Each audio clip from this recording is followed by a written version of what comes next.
Hi friends. இந்த வீடியோவில் நம்ம என்ன பார்க்க போகிறோம் அப்படின்னா, லோன் ப்ராசஸ் பற்றி தான் பார்க்க போகிறோம். இந்த லோன் ப்ராசஸில் நிறைய விஷயம் இருக்குது. அண்ட் எந்த இடத்துல லோன் வாங்கணும், இந்த லோன் வந்து பேங்க்கில் வாங்கணுமா, இல்லை வந்து ஃபைனான்ஷியல் சர்வீஸில் வாங்கணுமா, இல்லை வந்து இது வந்து கன்சல்டன்சி சஜஸ்ட் பண்ணுற பேங்க்லேயோ இல்லை ஃபைனான்ஷியல் சர்வீஸ்லேயோ பண்ணணுமா, இல்லை வந்து நீங்களே ட்ரை பண்ணலாமா அப்படின்னு நிறைய விஷயத்தை பற்றி நம்ம இந்த வீடியோவில் பார்க்க போகிறோம். Okay, let's start the video. I'm Deepak and this is your guy.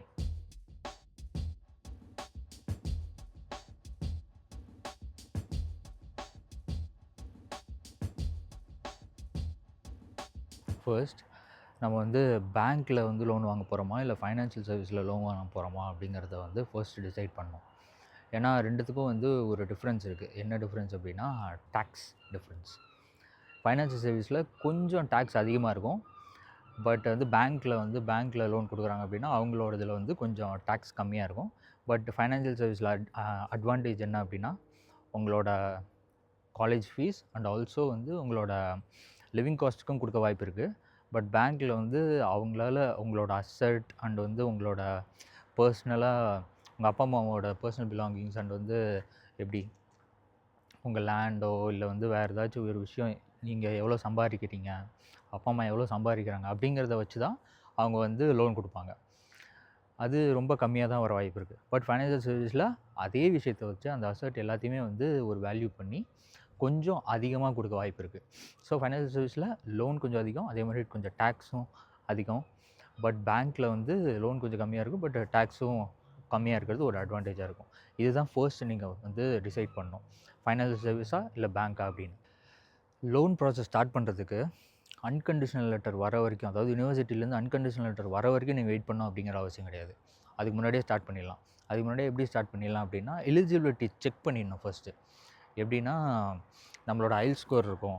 ஐஎல்ஸ் score and வந்து நம்மளோட காலேஜோட சர்டிஃபிகேட்ஸ், தென் வந்து நம்ம படித்த 10th 12th மார்க் ஷீட்ஸ், அந்த மாதிரி நிறைய விஷயத்த வச்சு நம்ம வந்து எலிஜிபிலிட்டி செக் பண்ணிடலாம். அது எலிஜிபிலிட்டி எதுக்கு செக் பண்ணுவாங்க அப்படின்னா, இவங்க வந்து இந்த கேண்டிடேட் வந்து கரெக்டாக நிஜமாலுமே வந்து படிக்கிறதுக்காக தான் போகிறானா, இல்லை வந்து ஜஸ்ட்டு போயிட்டு கரெக்டாக படிப்பானா மாட்டானா, இவன் ஸ்டூடியஸாக இருக்கானா அப்படிங்கிறதெல்லாம் வச்சு இந்த ஹிஸ்ட்ரி வச்சு தான் பார்ப்பாங்க. ஏன்னா நீங்கள் 10th எவ்வளோ மார்க் வாங்கியிருக்கீங்க, 12th எவ்வளோ மார்க் வாங்கியிருக்கீங்க, தென் காலேஜில் எப்படி படிச்சிருக்கீங்க, தென் வந்து ஐஎல்ஸ் எக்ஸாம் எழுதியிருக்கீங்களா இல்லையா.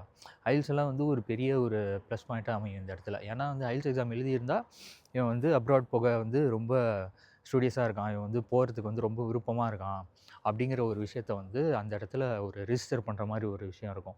ஸோ வந்து அதை வந்து அவங்க ரொம்ப பார்ப்பாங்க. தென் கண்டிஷனல் லெட்டரும் வந்து அவங்களுக்கு அனுப்புகிற மாதிரி இருக்கும். ஏன்னா வந்து நீங்கள் ஒரு ஃபஸ்ட்டு டிசைட் பண்ணுறதுக்கு முன்னாடியே முடிஞ்ச அளவுக்கு ஒரு 4-5 யூனிவர்சிட்டி காலேஜ் அந்த மாதிரிலாம் வந்து டிசைட் பண்ணி வச்சுட்டு நீங்கள் அதுக்கெல்லாம் அப்ளை பண்ணியிருப்பீங்க. வித் கன்சல்டன்சிஸ் ஹெல்ப்போ இல்லை வித்தவுட் கன்சல்டன்சியோட ஹெல்ப்போ நீங்கள் அப்ளை பண்ணியிருப்பீங்க. அதுலேருந்தெல்லாம் கண்டிஷனல் ஆஃபர் லெட்டர் வந்திருக்கும். அந்த கண்டிஷனல் ஆஃபர் லெட்டரையும் நீங்கள் சப்மிட் பண்ணுற மாதிரி இருக்கும். ஏன்னா வந்து அண்ட் வந்து இப்போ லோன் ப்ராசஸ்க்கும் போகும்போது நீங்கள் கண்டிஷனல் ஆஃபர் லெட்டர் சென்ட் பண்ணும்போது ஒரே ஒரு கண்டிஷனல் ஆஃபர் லெட்டர் சென்ட் பண்ணுற மாதிரி பார்த்துக்கோங்க.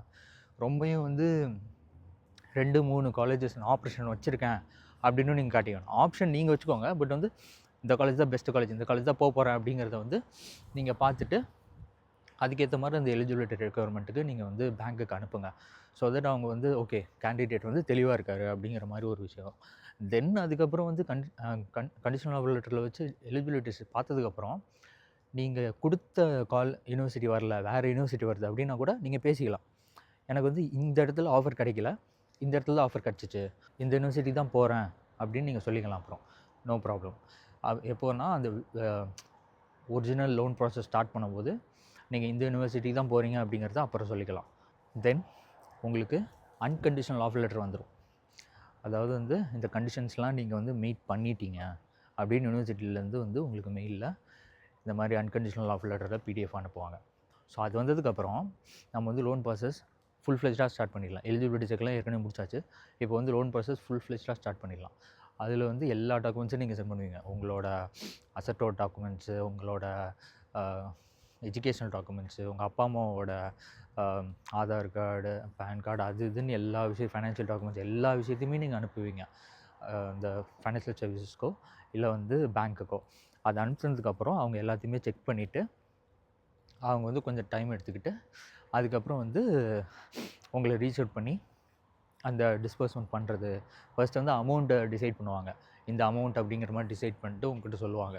அது ஓகேவா என்ன அப்படிங்கிறது. அது வந்து அமௌண்ட் வந்து முடிஞ்ச அளவுக்கு கொஞ்சம் அடிக்குவேட்டாக தான் இருக்கும். இன்னும் ஒரு 1000 இல்ல அதாவது வந்து 1000 பவுண்ட்ஸ் அப்படிங்கிற பவுண்ட்ஸில் நான் சொல்கிறேன். எப்படின்னா ஒரு 1000 பவுண்ட்ஸ் இல்லை 2000 பவுண்ட்ஸ் வந்து நீங்களா இது பண்ணுற மாதிரி இருக்கும். பட் மற்றபடி அவங்களே வந்து முடிஞ்ச அளவுக்கு அந்த யூனிவர்சிட்டியோட ஃபீஸ் என்ன, உங்களோட லிவிங் காஸ்ட் என்ன அப்படிங்கிறதெல்லாம் நீங்கள் ஏற்கனவே அந்த டாக்குமெண்ட்ஸ்லாம் கொடுத்துருப்பீங்க. யூனிவர்சிட்டி ஃபீஸு, உங்களோட லிவிங் காஸ்ட்டோட ஃபீஸு என்ன அப்படிங்கிறது வந்து டாக்குமெண்ட்ஸ்லாம் சப்மிட் பண்ணியிருப்பீங்க. ஸோ அதுக்கேற்ற மாதிரி தான் அவங்க இந்த இதை வந்து அதாவது அதுக்கேற்ற மாதிரி தான் அவங்க அந்த டிஸ்பர்ஸ்மெண்ட் லோன் எவ்வளோ தராங்க அப்படிங்கிற அந்த அமௌண்ட்டை வந்து டிசைட் பண்ணுவாங்க. ஸோ வந்து நீங்கள் ரொம்ப யோசிக்க தேவையில்ல, அவ்வளோதான் பண்ணுவாங்க. ஸோ வந்து அந்த டிஸ்போசல் அமௌண்ட் அப்படிங்கிறத அவங்க டிசைட் பண்ணிட்டு உங்களுக்கு சொல்லுவாங்க. இந்த டிஸ்போசல் அமௌண்ட் ஓகேவா என்ன அப்படிங்கிறது கேட்பாங்க. நீங்கள் என்ன அப்படிங்கிறது நெகோஷியேட் கூட சில பேர் வந்து நெகோஷியேட் பண்ணுவாங்க, சில பேர் பண்ண மாட்டாங்க. பட் பேங்க்ஸ் இல்லை ஃபைனான்சியல் சர்வீஸ் அந்த நெகோஷியேஷனுக்கும் சில பேர் வந்து ஒத்துக்குவாங்க, இல்லை ஒத்துக்க மாட்டாங்க, அந்த மாதிரிலாம் இருக்கும். இப்போ நெகோஷியேஷனுக்கு ஒத்துக்கிறாங்க அப்படின்னா இன்னும் கொஞ்சம் வேறு ஏதாச்சும் அசெட் நீங்கள் வந்து ப்ரொவைட் பண்ண முடியுமா, வேறு ஏதாச்சும் வந்து இந்த அசெட்டை வந்து கொடுத்து இந்த அசெட்டோட டாக்குமெண்ட்ஸை கொடுத்து எங்களுக்கு இன்னும் அசெட்டும் இருக்குது, ஸோ எனக்கு இன்னும் கொஞ்சம் லோன் தாங்க அப்படின்னு கேட்டால் கூட அவங்க கொடுக்கறதுக்கு வாய்ப்பு இருக்குது. நெக்ஸ்ட்டு இந்த லோன் அமௌண்ட் எவ்வளோ அப்படிங்கிறத நம்ம ஃபிக்ஸ் பண்ணிடுவோம். ஃபிக்ஸ் பண்ணதுக்கப்புறம் அவங்களுக்கும் ஓகே, நமக்கும் ஓகே அப்படிங்கிற மாதிரி ஒரு சமாதானத்துக்கு வந்துடுவோம். நெக்ஸ்ட்டு வந்து என்ன அப்படின்னா அவங்க வந்து they will send you a ton of documents, like நிறையா பிடிஎஃப்ஸ் அனுப்புவாங்க. அந்த பிடிஎஃப்ஸ் எல்லாத்தையும் நம்ம பிரிண்ட் அவுட் எடுத்து அதில் வந்து யார் யார் சைன் பண்ணணும் அப்படிங்கிறதையும் அவங்களே சொல்லிடுவாங்க. அப்பா சைன் பண்ணணுமா, அம்மா சைன் பண்ணணுமா, நீங்கள் எது இதில் சைன் பண்ணணும் அப்படிங்கிற மாதிரி எல்லா விஷயத்தையும் அவங்க சொல்லுவாங்க. அதுக்கேற்ற மாதிரி நீங்கள் வந்து சைன் போட்டு அவங்களுக்கு வந்து சாஃப்ட் காப்பியாகவும் எடுத்து அனுப்புகிற மாதிரி இருக்கும். தென் வந்து அந்த ஹார்ட் காப்பியையும் இப்போ பக்கத்துலேயே பேங்க் இருந்தால் நீங்கள் பாட்டுக்கு ஜஸ்ட் அனுப்பிச்சிடலாம்.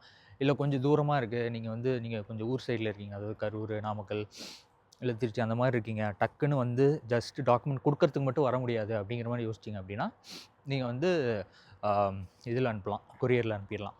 அவ்வளோதான். இதுதான் வந்து இந்த ப்ரொசீஜர். அது அவங்களுக்கு கிடைச்சதுக்கப்புறம் அவங்க வந்து அடுத்த ப்ராசஸ் ஸ்டார்ட் பண்ணுவாங்க, டிஸ்பர்ஸ்மெண்ட் ப்ராசஸ் ஸ்டார்ட் பண்ணுவாங்க. டிஸ்பர்ஸ்மெண்ட் வந்து எல்லா விஷயத்தையும் வந்து பார்த்துட்டு அவங்க வெரிஃபை பண்ணிட்டு ஒரு 1 வீக் இல்லை 2 வீக் அந்த மாதிரி எடுத்துப்பாங்க. அவங்க எடுத்துக்கிட்டு அதுக்கப்புறம் ஒரு பேங்க் அக்கௌண்ட் அவங்க வந்து பேங்க் அக்கௌண்ட் க்ரியேட் பண்ணுறதுக்கும் வந்து இந்த டாக்குமெண்ட்ஸ்லேயே வந்து அவங்க டாக்குமெண்ட்ஸ் வச்சுருப்பாங்க. ஸோ அந்த பேங்க் அக்கௌண்ட்டும் க்ரியேட் பண்ணிவிட்டு அவங்களே பண்ணிவிட்டு அதில் வந்து அந்த டிஸ்போசல் அமௌண்ட்டை வந்து போடுவாங்க.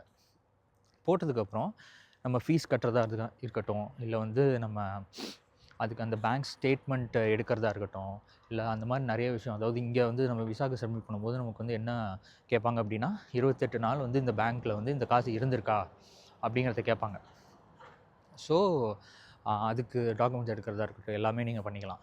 தென் வந்து டிஸ்பர்ஸ்மெண்ட்டை வந்து ஃபீஸ் கட்டுறது வந்து ஒரு விஷயம் என்ன அப்படின்னா, நீங்களே அந்த ஃபீஸை வந்து டைரெக்டாக யூனிவர்சிட்டி கட்ட முடியாது.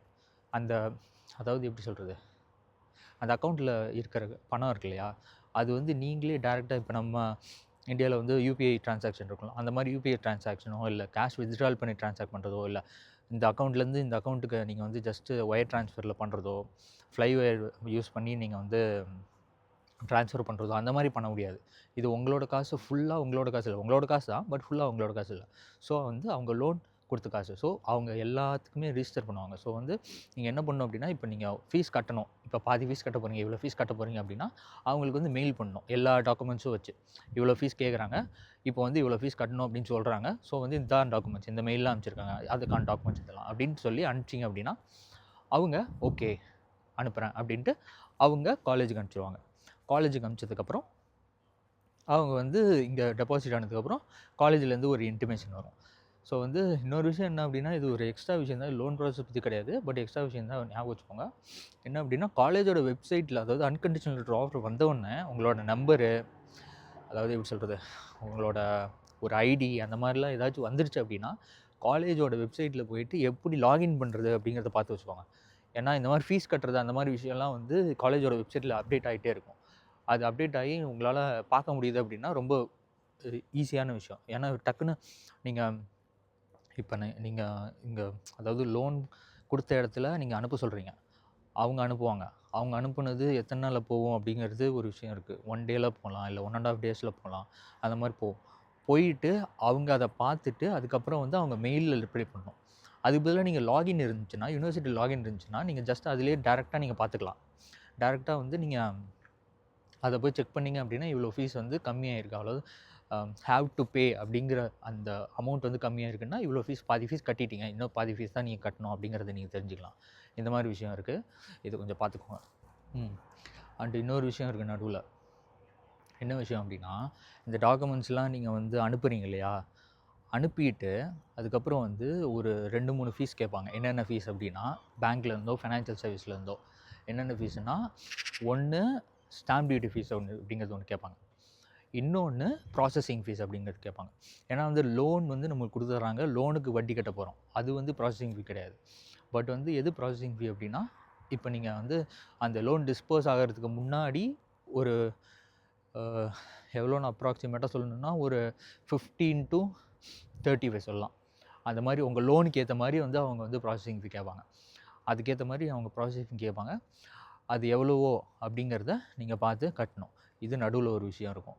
இந்த ப்ராசஸ் முடிஞ்சிருச்சு அப்படின்னா இது அவ்வளோதான், இதுதான் லோன் ப்ராசஸ். இந்த லோன் ப்ராசஸ் வந்து முடிஞ்ச அளவுக்கு இருக்கும். அண்ட் வந்து முடிஞ்ச அளவுக்கு என்னென்ன டாக்குமெண்ட்ஸ் இருக்கோ, அதாவது வந்து லோனுக்கான டாக்குமெண்ட்ஸ், அதாவது ஃபைனான்ஷியல் டாக்குமெண்ட்ஸு, உங்களோட ஆதார் கார்டாக இருக்கட்டும், பாஸ்போர்ட்டாக இருக்கட்டும், எல்லாத்தையுமே சாஃப்ட் காப்பி ஒன்று எடுத்துக்கோங்க.